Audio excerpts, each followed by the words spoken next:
আচ্ছা, আজকে সকালে social media news feed scroll করার সময় আম, কোনো একটা নির্দিষ্ট খবর বা ধরুন কোনো ভিডিও দেখে যে তীব্র ক্ষোভ বা উল্লাস তৈরি হয়েছিল, সেটা কি সত্যিই সম্পূর্ণ নিজস্ব অনুভূতি ছিল?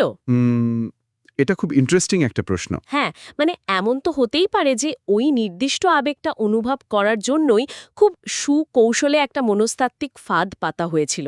আমরা হয়তো ভাবছি আমরা স্বাধীনভাবে চিন্তা করছি, কিন্তু আমাদের এই চিন্তার পেছনের সুতোগুলো হয়তো অন্য কোথাও থেকে টানা হচ্ছে। একদম। আর আমরা সেটা টেরও পাচ্ছি না। ঠিক। তো আজকের এই গভীর বিশ্লেষণে আমরা ঠিক এই অদৃশ্য নিয়ন্ত্রণ কাঠামোরই ব্যবচ্ছেদ করতে যাচ্ছি। আমাদের হাতে আজকে রয়েছে ২০১৬ সালের ১৪ই এপ্রিল মোহাম্মদ নাসরুজ্জামানের লেখা একটি অত্যন্ত চিন্তা জাগানো প্রবন্ধ, যার শিরোনাম ট্রেন্ডস। হুম, খুবই গুরুত্বপূর্ণ একটা লেখা। হ্যাঁ, আর আমাদের আজকের এই আলোচনার মূল উদ্দেশ্য হল আধুনিক গণমাধ্যম এবং তথ্যের এই অন্তহীন সমুদ্র কিভাবে আমাদের মনন, সমাজ বা এমনকি রাষ্ট্রের সার্বভৌমত্বকে নিয়ন্ত্রণ করছে, তার পেছনের যান্ত্রিক কৌশলগুলো বোঝা। আর তার চেয়েও বড় কথা, এই তথ্য সুনামির ভেতর থেকে কিভাবে আমরা আমাদের নিজস্ব বোধ বা প্রকৃত সত্তাকে উদ্ধার করতে পারি, তার একটা সুস্পষ্ট পথ খোঁজা। হ্যাঁ, আর এই আলোচনাটা বর্তমান সময়ের সাপেক্ষে ভীষণ জরুরি। কারণ আমরা প্রতিদিন তথ্যের যে গোলকধাঁধায় ঘুরে বেড়াচ্ছি, তার ভেতরের আসল মেকানিজম বা কার্যকারণটা না বুঝলে আমরা কখনোই নিজেদের স্বাধীন চিন্তার অস্তিত্ব টিকিয়ে রাখতে পারবো না। একদম। প্রবন্ধের শুরুতেই কিন্তু মানুষের একটি অত্যন্ত মৌলিক এবং আদিম প্রবৃত্তি নিয়ে আলোচনা করা হয়েছে: অনুকরণ বা ইমিটেশন। মানব সভ্যতার বিকাশে এই অনুকরণের একটা বিশাল ভূমিকা ছিল। মানুষ তার পারিপার্শ্বিক পরিবেশকে অনুকরণ করেই তো টিকে থাকতে শিখেছে, তাই না? হ্যাঁ, মানে আমরা চারপাশ দেখেই তো শিখি। ঠিক। কিন্তু প্রযুক্তির অবিশ্বাস্য অগ্রগতি এবং তথ্যের এই যে সহজলভ্যতা, এটা এই অনুকরণ প্রবৃত্তিটিকে আজ একটা সম্পূর্ণ ভিন্ন এবং আহ, বেশ বিপজ্জনক মাত্রায় নিয়ে গেছে। কিন্তু এই অনুকরণের বিষয়টা কিন্তু বেশ দ্বান্দ্বিক। কারণ মানুষ একদিকে যেমন অনুকরণ প্রিয়, অন্যদিকে মানুষ তো একটি চরম যুক্তিবাদী প্রাণীও। ঠিক বলেছেন। মানে যখন একজন মানুষ তার চেনা গণ্ডির ভেতরে থাকে, তখন সে চারপাশকে অন্ধভাবে অনুকরণ করে। কিন্তু যখনই তার সামনে নতুন, আরও উন্নত এবং শক্তিশালী কোনো যুক্তির সন্ধান মেলে, তখন তার ভেতরের মনন তীব্রভাবে আন্দোলিত হয়। তার পুরনো বিশ্বাস আর নতুন যুক্তির মধ্যে একটা সংঘর্ষ তৈরি হয়। হুম। আর ঠিক ওই সংঘর্ষের মুহূর্তটাই সবচেয়ে গুরুত্বপূর্ণ। লেখক এখানে খুব কড়া একটা মাপকাঠি নির্ধারণ করেছেন। আচ্ছা। হ্যাঁ, তিনি বলছেন ওই পরিবর্তনের মুহূর্তে একজন মানুষ যদি নিজেকে গুটিয়ে নেয়, অর্থাৎ নতুন যুক্তিটাকে গ্রহণ না করে নিজের পুরনো ভুল ধারণার ভেতরে আত্মগোপন করে, তবে সে আসলে ক্রাইম বা অপরাধকে প্রশ্রয় দিল। ক্রাইম? মানে এখানে তো আইনি অপরাধের কথা বলা হচ্ছে না, তাই না? না, না, একদমই না। এখানে অপরাধ বলতে কোনো আইনি বা ফৌজদারি অপরাধ বোঝানো হচ্ছে না। নিজের চেতনার কাছে, নিজের বিবেকের কাছে মিথ্যেবাদী হওয়া আর বৃহত্তর সত্যকে অস্বীকার করে অন্ধ অনুকরণের কাছে আত্মসমর্পণ করাটাই হলো এখানে মনস্তাত্ত্বিক ক্রাইম। ও, বুঝতে পেরেছি। অন্যদিকে মানুষটি যদি সেই উন্নত যুক্তিকে সাহসের সাথে গ্রহণ করে, তবে সে মুক্তি পেল। কিন্তু আহ, একটা বিষয় এখানে একটু খটকা লাগছে। আমরা তো এখন ইন্টারনেট এবং সোশ্যাল মিডিয়ার যুগে বাস করছি। বলা হয় এটাই ইতিহাসের সবচেয়ে স্বচ্ছ বা ট্রান্সপ্যারেন্ট সময়, বলা তো হয়। যেখানে সবার হাতেই তথ্য আছে, সবাই নিজের মতামত জানাতে পারছে।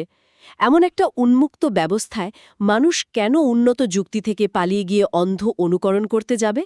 এই তথাকথিত স্বচ্ছতা কি আমাদের মুক্তি দেওয়ার জন্য যথেষ্ট নয়? আপাতদৃষ্টিতে মনে হতে পারে যে এই স্বচ্ছতা আমাদের মুক্ত করছে, কিন্তু প্রবন্ধটি এখানেই একটা বড় ধাক্কা দেয়। লেখক সতর্ক করছেন যে আজকের এই ট্রান্সপারেন্সি বা স্বচ্ছতার গতি মারাত্মক হলেও এটি ভীষণভাবে প্রাতিষ্ঠানিকতার দোষে দুষ্ট। প্রাতিষ্ঠানিকতার দোষ? হুম মানে এই প্রাতিষ্ঠানিকতা বলতে মূলত বোঝানো হয়েছে প্রাতিষ্ঠানিক মিডিয়া বা কর্পোরেট নিয়ন্ত্রিত গণমাধ্যমকে। আমরা ভাবি যে কালেকটিভ ভয়েস বা সম্মিলিত কণ্ঠস্বর মানেই হল সাধারণ মানুষের স্বতঃস্ফূর্ত মতামত। হ্যাঁ, আমরা তো সেটাই মনে করি। কিন্তু বাস্তবে আজকের দিনের সম্মিলিত কণ্ঠস্বর বলতে আমরা কেবল মিডিয়ার তৈরি করা ন্যারেটিভকেই বুঝি। এই পুরো গতিশীল প্রজ্ঞাটা পুরোপুরি নিয়ন্ত্রিত হচ্ছে উপর মহল থেকে। কোন কণ্ঠস্বরকে নিষ্প্রভ করতে হবে আর কোনটিকে বিবর্ধিত করতে হবে তা এই মিডিয়াই নিয়ন্ত্রণ করে। বাপরে, তার মানে এই তথাকথিত উন্মুক্ত প্ল্যাটফর্মগুলোতে সবাই কথা বললেও কার কথা কতটুকু শোনা যাবে সেটা আগে থেকে নির্ধারণ করা থাকে। একদম তাই। বিষয়টা যেন একটা বিশাল স্টেডিয়ামের কনসার্টের মতো। সেখানে একজন অত্যন্ত ক্ষমতাবান সাউন্ড ইঞ্জিনিয়ার বিশাল সাউন্ডবোর্ডের সামনে বসে আছেন। দারুণ একটা উপমা দিয়েছেন। মানে তিনি ঠিক করে দিচ্ছেন যে ওই মুহূর্তে কোন বাদ্যযন্ত্রের শব্দ সবচেয়ে জোরে বাজবে। হয়তো তিনি ড্রামসের আওয়াজটা কান ফাটানো স্তরে নিয়ে গেলেন, আর একই সাথে কোনো একটা সুন্দর গিটারের সুরকে পুরোপুরি মিউট বা নিঃশব্দ করে দিলেন। ঠিক এই কাজটাই হয়। সাধারণ দর্শক হিসাবে মনে হতে পারে পুরো কনসার্টের স্বতঃস্ফূর্ত একটা রূপ দেখা যাচ্ছে, কিন্তু বাস্তবে ঠিক ততটুকুই শোনা যাচ্ছে যতটুকু ওই সাউন্ড ইঞ্জিনিয়ার শোনাতে চাইছেন। এভাবেই লক্ষ মানুষের আবেগ আর উত্তেজনাকে আমূলের ইশারায় নিয়ন্ত্রণ করা হচ্ছে। এবং এই সাউন্ড ইঞ্জিনিয়ারিংয়ের মেকানিজমটাই হল আমাদের আজকের আলোচনার সবচেয়ে ভয়ঙ্কর বিষয়টির জন্মদাতা, যাকে প্রবন্ধে বলা হয়েছে ট্রেন্ডস। ট্রেন্ডস? হ্যাঁ, মিডিয়ার এই সমান্তরাল প্রজ্ঞার মাধ্যমে যে ট্রেন্ড তৈরি হয় তা কেবল কিছু মানুষের সাময়িক উত্তেজনা নয়। প্রবন্ধের ভাষায় এই ট্রেন্ডসের আলো এতই তীব্র এবং মর্মভেদী যে এটি দিয়ে এক রাষ্ট্র অনায়াসেই অন্য রাষ্ট্রের জমি বা ল্যান্ড অ্যাকুইজিশন করে নিতে পারে। ওয়েট কি? হ্যাঁ, এমনকি পরিকল্পিত জেনোসাইড বা গণহত্যা ঘটানোর মতো কাজও এই ট্রেন্ডের মাধ্যমেই সুচারুভাবে সম্পন্ন করা সম্ভব। হ্যাঁ, একটু থামতে হচ্ছে এখানে। ট্রেন্ডস দিয়ে জমি দখল বা গণহত্যা, মানে আমরা সাধারণত ট্রেন্ড বলতে বুঝি সোশ্যাল মিডিয়ায় ভাইরাল হওয়া কোনো ফ্যাশন, কোনো হ্যাশট্যাগ আন্দোলন বা মিম। একটা হ্যাশট্যাগ বা একটা ভাইরাল ন্যারেটিভ কিভাবে একটা স্বাধীন রাষ্ট্রের ভৌগোলিক সীমানা বা মানুষের জীবনের জন্য এতটা সরাসরি হুমকি হয়ে উঠতে পারে, এর পেছনের কার্যকারণটা ঠিক কী? এর কার্যকারণটা বুঝতে হলে ট্রেন্ডের মনস্তত্ত্ব এবং ভূরাজনীতির সম্পর্কটা বুঝতে হবে। ট্রেন্ড হল জনমতের একটা সুপরিকল্পিত স্রোত। আচ্ছা। ধরুন, কোনো একটি শক্তিশালী রাষ্ট্র বা গোষ্ঠী অন্য একটি দুর্বল রাষ্ট্রের কোনো খনিজ সম্পদে ভরপুর জমি দখল করতে চায়। তারা সরাসরি সেনাবাহিনী পাঠালে তো আন্তর্জাতিক আইনের লঙ্ঘন হবে। হ্যাঁ, তখন তো সবাই প্রতিবাদ করবে। ঠিক। আর তখনই ওই সাউন্ড ইঞ্জিনিয়াররা কাজ শুরু করে। তারা ওই দুর্বল রাষ্ট্রের ভেতরে বা আন্তর্জাতিক পরিমণ্ডলে এমন একটা ন্যারেটিভ ক্রমাগত প্রচার করতে থাকে, হয়তো বলা হয় যে ওই জমিতে মানবাধিকার লঙ্ঘিত হচ্ছে, অথবা সেখানে এমন কোনো গোষ্ঠী আছে যারা সভ্যতার জন্য হুমকিস্বরূপ। ওহ, বুঝতে পারছি। এই কথাটা এতবার, এত তীব্রভাবে এবং এতগুলো চ্যানেল দিয়ে বলা হয় যে সেটা একটা গ্লোবাল ট্রেন্ডে পরিণত হয়। আচ্ছা, তার মানে তারা সরাসরি আমরা জমি দখল করতে আসছি এটা বলে না, তারা একটা নৈতিক বৈধতা তৈরি করে। একদম। প্রবন্ধে তো এটাও বলা হয়েছে যে এই ট্রেনগুলো সব সময় ত্রাতা বা রক্ষকর্তার মুখোশ পরে আসে। তারা বোঝায় যে তারা মানুষের ভালোর জন্যই কাজ করছে, সভ্যতাকে বাঁচানোর জন্যই এই আগ্রাসনটা জরুরি, কিন্তু আড়ালে তারা আসলে চরম শোষণ এবং ক্রাইমের পক্ষেই কাজ করে যায়। সাধারণ মানুষ সেই ট্রেন্ডে গা ভাসিয়ে দেয়, তখন সেই ঘৃণায় গণহত্যার মতো ভয়ঙ্কর বাস্তবতায় রূপ নেয়। এটা তো সাংঘাতিক। হ্যাঁ, আর সবচেয়ে বড় ট্র্যাজেডি হলো যারা এই ট্রেন্ডের শিকার হয়ে একে অপরের উপর ঝাঁপিয়ে পড়ে, তারা বিশ্বাস করে যে তারা কোনো মহৎ কাজ করছে। কারণ ওই যে শুরুতে বলেছিলাম, মানুষ অনুকরণ প্রিয়া। তারা চারপাশের এই তীব্র ট্রেন্ডকে অনুকরণ করাটাকেই নিজেদের দায়িত্ব বলে মনে করে। এই ট্রেন্ডের ক্ষমতা যে কত ভয়াবহ তার আরেকটা দিকও কিন্তু প্রবন্ধে উঠে এসেছে। বলা হয়েছে যে এই ট্রেন্ডের চাপ অনেক সময় এতই তীব্র হয় যে একটা স্বাধীন রাষ্ট্র তার নিজের দেশের মানুষের কল্যাণেও অনেক সময় কোনো প্রয়োজনীয় পদক্ষেপ নিতে পারে না। হ্যাঁ, এটা খুব কমন একটা দৃশ্য এখন। কারণ হয়তো ওই পদক্ষেপটি কোনো কর্পোরেট স্বার্থের বিরুদ্ধে যাচ্ছে, আর সেই স্বার্থান্বেষী গোষ্ঠী মিডিয়াকে ব্যবহার করে এমন একটা নেতিবাচক ট্রেন্ড তৈরি করে দিল যে সরকার রাজনৈতিক চাপে পিছু হটতে বাধ্য হল। এর পেছনের মূল চালিকা শক্তি হিসেবে ক্ষমতা, স্বার্থ এবং শোষণের কথা বলা হয়েছে। এই তিনটি উপাদান, ক্ষমতা, স্বার্থ এবং শোষণ, এগুলোই হলো ট্রেন্ডের আসল জ্বালানি। প্রাতিষ্ঠানিক মিডিয়া আয়োজিত এই ট্রেন্ডগুলোর সবসময় একটা নির্দিষ্ট অভিমুখ থাকে, যা এই তিনটি উপাদানের দিকেই ধাবিত হয়। এখন প্রশ্ন জাগতে পারে, যদি রাষ্ট্রের অভ্যন্তরে ট্রেন্ডসের এমন নির্লজ্জ এবং সুপরিকল্পিত নিয়ন্ত্রণ থাকে যা রাষ্ট্রের যে কোনো সিদ্ধান্তকে, আইনকে বা কল্যাণমূলক উদ্যোগকে সির্ফ জনমতের চাপ তৈরি করে উল্টে দিতে পারে, তবে কি রাষ্ট্রের সার্বভৌমত্ব বলে আর কিছু অবশিষ্ট থাকে? আর এটাই সবচেয়ে বড় ভয়ের জায়গা। একটা রাষ্ট্রের নিজস্ব সরকার আছে, সংবিধান আছে, সেনাবাহিনী আছে, কিন্তু এই ট্রেন্ডস যেন ভৌগোলিক সীমানার তোয়াক্কা না করে সরাসরি মানুষের মগজের ভেতরে নিজেদের উপনিবেশ তৈরি করেছে। এটা কি বলা যায় যে বর্তমান বিশ্বের ট্রেন্ডস নিজেই একটি অদৃশ্য সমান্তরাল রাষ্ট্রে পরিণত হয়েছে? বলা যেতেই পারে। এমন একটা রাষ্ট্র যা প্রচলিত রাষ্ট্রের চেয়েও অনেক বেশি শক্তিশালী, কারণ তারা আইন দিয়ে নয় বরং মানুষের বিশ্বাস এবং আবেগ দিয়ে শাসন করে। এই বিশ্লেষণটা বর্তমান বিশ্বব্যবস্থার সবচেয়ে রূঢ় বাস্তবতাকে সামনে নিয়ে আসে। ট্রেন্ডস আজ আক্ষরিক অর্থেই প্রথাগত রাষ্ট্রের সার্বভৌমত্বকে বৃদ্ধাঙ্গুলি দেখাচ্ছে, কারণ যার হাতে মানুষের মন নিয়ন্ত্রণের চাবিকাঠি থাকে সেই তো আসল ক্ষমতার অধিকারী। একদম। তো এই বিশাল প্রাতিষ্ঠানিক সাউন্ড ইঞ্জিনিয়ারদের তৈরি করা মায়াজাল বা ইলিউশন থেকে বের হওয়ার উপায় কি? এই প্রবল কাঠামোগত নিয়ন্ত্রণের ভেতরে একজন সাধারণ ব্যক্তি মানুষ কিভাবে নিজের স্বাধীনতাটুকু টিকিয়ে রাখবে? এই বাঁচার পথটা খুঁজতে গিয়ে প্রবন্ধটি একটি চমৎকার এবং ভীষণ প্রাসঙ্গিক ঐতিহাসিক বা ধরুন পৌরাণিক উপমা ব্যবহার করেছে। লেখক দস্যু রত্নাকরের গল্পটি টেনে এনেছেন। এই গল্পটি আমাদের অনেকেরই জানা, কিন্তু আধুনিক এই তথ্য সন্ত্রাসের যুগে রত্নাকরের রূপান্তরের প্রক্রিয়াটি আমাদের জন্য একটা শক্তিশালী ব্লুপ্রিন্ট হতে পারে। হ্যাঁ, রত্নাকরের গল্পটা কেবল একজন দস্যুর সাধু হয়ে যাওয়ার গল্প নয়, এটি মূলত একজন মানুষের বোধ জাগ্রত হওয়ার মনস্তাত্ত্বিক প্রক্রিয়া। ঠিক। রত্নাকর তার পারিপার্শ্বিক সমাজ বা পরিবেশ থেকে কেবল একটাই শিক্ষা পেয়েছিল: অন্যের ধন কেড়ে নেওয়া এবং নিজের স্বার্থে অন্যকে হত্যা করা।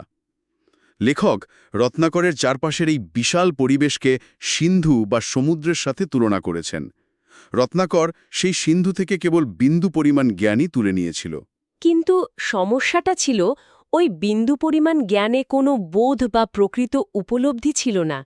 সে কেবল তার চারপাশের দস্যুতার পরিবেশকে অন্ধভাবে অনুকরণ করছিল। একদম। কিন্তু তার এই অন্ধ অনুকরণের লুপ বা চক্রটা ভাঙল কিভাবে? খুব সাধারণ কিন্তু ভীষণ লজিক্যাল বা যৌক্তিক কয়েকটি প্রশ্নের মাধ্যমে। তাকে জিজ্ঞাসা করা হয়েছিল, তুমি যে এই কাজগুলো করছো, এটাই কি পৃথিবীতে মানুষের বেঁচে থাকার একমাত্র উপায়? তোমার চারপাশের ছোট গণ্ডির মানুষ হয়তো এভাবেই বাঁচে, কিন্তু বিশাল এই পৃথিবীতে এমন অসংখ্য মানুষ আছেন যারা উৎপাদন করেন, নির্মাণ করেন, তারা তো অন্যের ক্ষতি করে নিজেদের পেট চালান না। আর এই প্রশ্নগুলো রত্নাকরের চিন্তার জগতে একটা প্রলয়ঙ্করী ধাক্কা দিয়েছিল। সে প্রথমবার বুঝতে পারল যে তার এতদিনের অনুকরণ করা জীবনটা আসলে যুক্তির ধোপে টেকে না। এই যে উপলব্ধি, অন্যের ক্ষতি না করে যে কর্ম, সেই কর্মই সঠিক, এটিই তার ভেতরে সেই উন্নত যুক্তির জন্ম দিল যার কথা আমরা আলোচনার শুরুতে বলেছিলাম। এই একটিমাত্র বোধ তার ভেতরে এমন আলোড়ন তৈরি করল যে তার ঘর বাপসি ঘটল। আচ্ছা, এখানে ঘর বাপসি শব্দগুচ্ছটি ব্যবহার করা হয়েছে। আমাদের এই উপমহাদেশে এই শব্দটির সাথে অনেক সময় রাজনৈতিক বা ধর্মীয় ধর্মান্তরের বিষয়গুলো জড়িয়ে থাকে, যা বেশ সংবেদনশীল।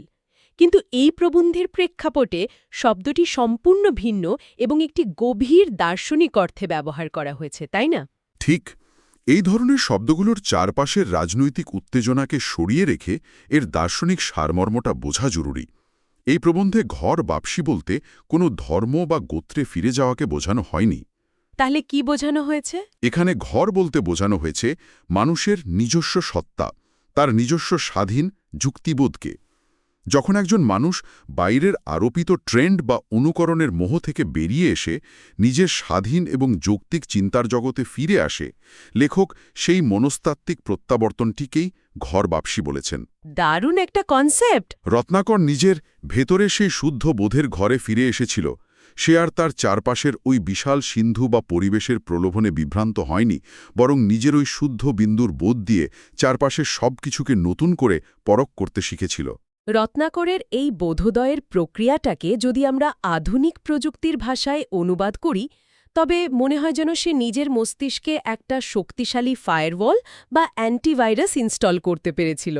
হ্যাঁ, একেবারে পারফেক্ট উপমা। মানে তার চারপাশে আগে দস্যুতার যে প্রচণ্ড নয়েজ বা কোলাহল ছিল সেগুলোকে ফিল্টার করে সে কেবল পিওর সিগন্যাল বা বিশুদ্ধ যুক্তিটাকে নিজের ভেতরে প্রবেশ করতে দিয়েছিল।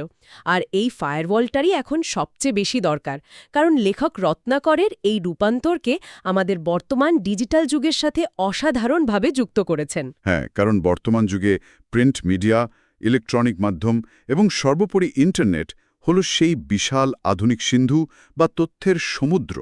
আর এই সমুদ্রের তথ্যের প্রলোভন এতটাই তীব্র আর আকর্ষণীয় যে মানুষ প্রতিনিয়ত এতে হাবুডুবু খাচ্ছে। একদম।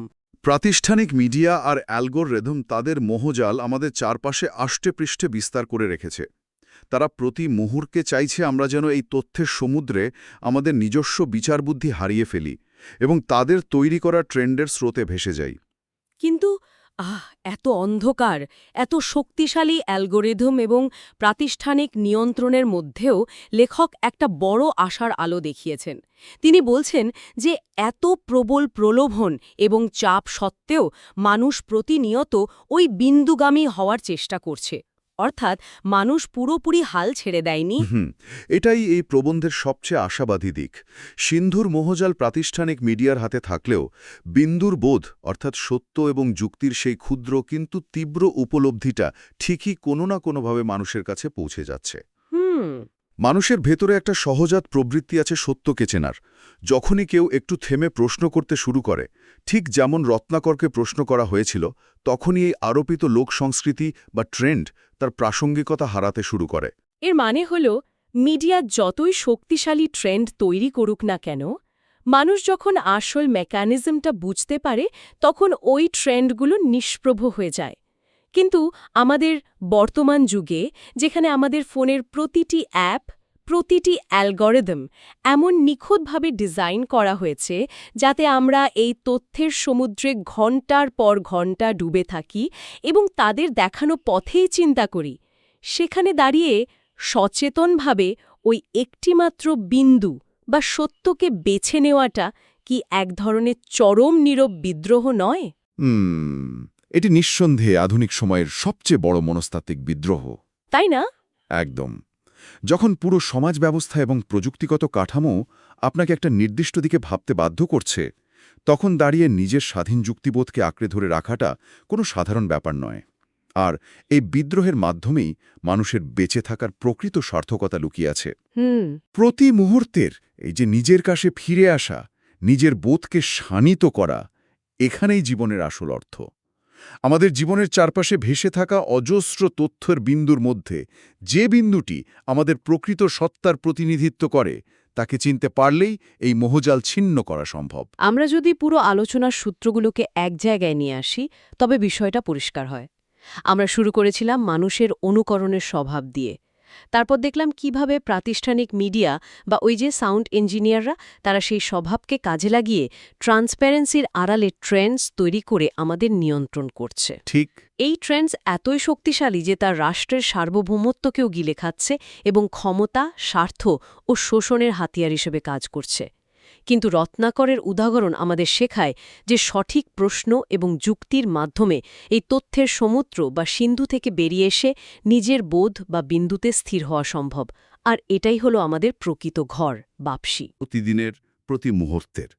যতদিন মানুষ এই প্রশ্ন করার ক্ষমতাটা বাঁচিয়ে রাখবে, ততদিন কোনো প্রাতিষ্ঠানিক নিয়ন্ত্রণই মানুষের মননকে পুরোপুরি গ্রাস করতে পারবে না। কিন্তু আজকের এই গভীর আলোচনা শেষে একটি ভিন্ন মাত্রার প্রশ্ন মগজে ধাক্কা দিচ্ছে। সোর্স ম্যাটেরিয়ালে এই বিষয়টি সরাসরি উল্লেখ নেই, কিন্তু আমরা যে মেকানিজম নিয়ে এতক্ষণ আলোচনা করলাম তার একদম শেষ পরিণতি বা এক্সট্রিম লেভেল হতে পারে এটি। কিরকম? একটু ভেবে দেখার বিষয় হল, ধরুন আজ মানুষ দ্বারা নিয়ন্ত্রিত মিডিয়া, কর্পোরেশন বা রাজনৈতিক গোষ্ঠীগুলো তাদের স্বার্থে এই সাউন্ড ইঞ্জিনিয়ারিং করছে, ট্রেন্ড তৈরি করছে। কিন্তু যেদিন কৃত্রিম বুদ্ধিমত্তা বা আর্টিফিশিয়াল ইন্টেলিজেন্স সম্পূর্ণ স্বাধীনভাবে মানুষের কোনো নির্দেশ বা স্বার্থ ছাড়াই কেবল ডেটা এবং অ্যালগোরিদমের ভিত্তিতে এই ট্রেন্ডসগুলো তৈরি করা শুরু করবে, সেদিন কি হবে? বাপরে, এটা তো একটা ভয়ঙ্কর সম্ভাবনা। হ্যাঁ, তথ্যে সেই নিখুঁত আবেগহীন যান্ত্রিক সুনামির মাঝে, যেখানে অ্যালগোরিদম আমাদের দুর্বলতাগুলো আমাদের চেয়েও ভালো বুঝবে, সেখানে দাঁড়িয়ে আমাদের এই ঘর বাপসি বা নিজের কাছে ফিরে আসা কি একেবারেই অসম্ভব হয়ে পড়বে, নাকি উল্টোটা ঘটবে? ভাবার বিষয়। সেই চরম দম বন্ধ করা যান্ত্রিক চাপই কি মানুষকে আরও দ্রুত, আরও মরিয়া হয়ে তার নিজের প্রকৃত সত্তা, সেই একান্ত নিজস্ব স্বাধীন চিন্তার বিন্দুটি খুঁজে পেতে বাধ্য করবে? এই নতুন পৃথিবীর মনস্তাত্ত্বিক লড়াইটা কেমন হবে, সেই ভাবনার খোরাকটাই আজকের মতো মস্তিষ্কে গেঁথে থাকুক। আগামীতে এমন আরও কোনো গভীর বিশ্লেষণ নিয়ে কথা হবে।